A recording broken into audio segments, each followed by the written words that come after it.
You rather have dinner. WK? Okay. Well, thank you, sir. This is a very interesting presentation. Well, in fact, the first time I talked to someone from Estonia was in an airport in the United States. The flight was delayed, so in the departure hall, there was a lady sitting beside me. And when we start talking to each other, well, he starts telling me how beautiful the country is. And then the second time that I really seriously listened to someone from Estonia is this evening. So extremely impressive. So with the country is 1.3 million people, I think your achievement is really extremely, admirable. So interesting. Well, so Siim talked quite a lot about the different the e-systems, but I can read from your presentation is you are not just talking about hardware. It's really a fully integrated system. Because to be a real intelligent city, I strongly believe that we need more than just hardware. And we need really a fully integrated system that has the ability and the capacity to incubate and develop new knowledge and innovations. So I also learned that you have a big number of startups, with a relatively small population. That's very impressive. We all talk about knowledge-based economy, but what you need to do, again, is not just the hardware or just a couple of e-systems. Is that you have to develop or even create an environment and a culture that can support technology, support innovation, support learning, and support knowledge-based development. I think you guys have proved it to the world. I was lucky enough that in the start of the current session in the Legislative Council, I moved a motion on infrastructure development.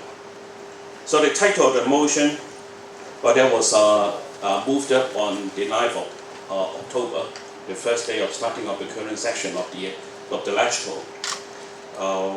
In fact, I was in a queue for quite a number of months, and I was lucky enough to draw this time.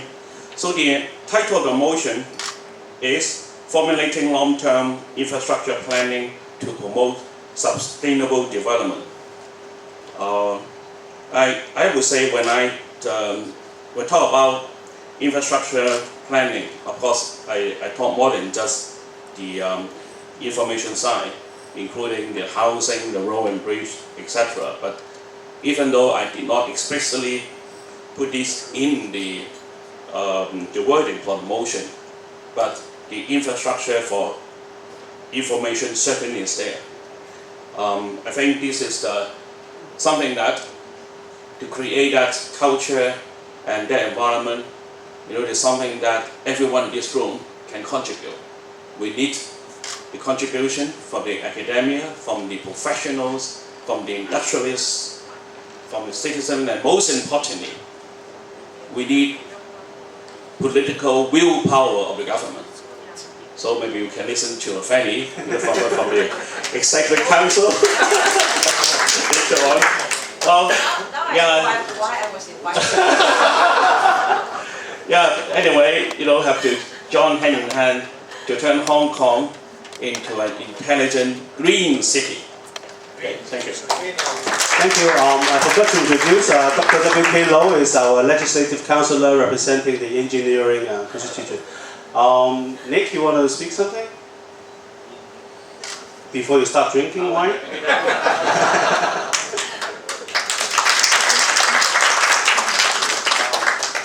Mr. Nick Yang, Executive Vice President of Hong Kong Polytechnic University.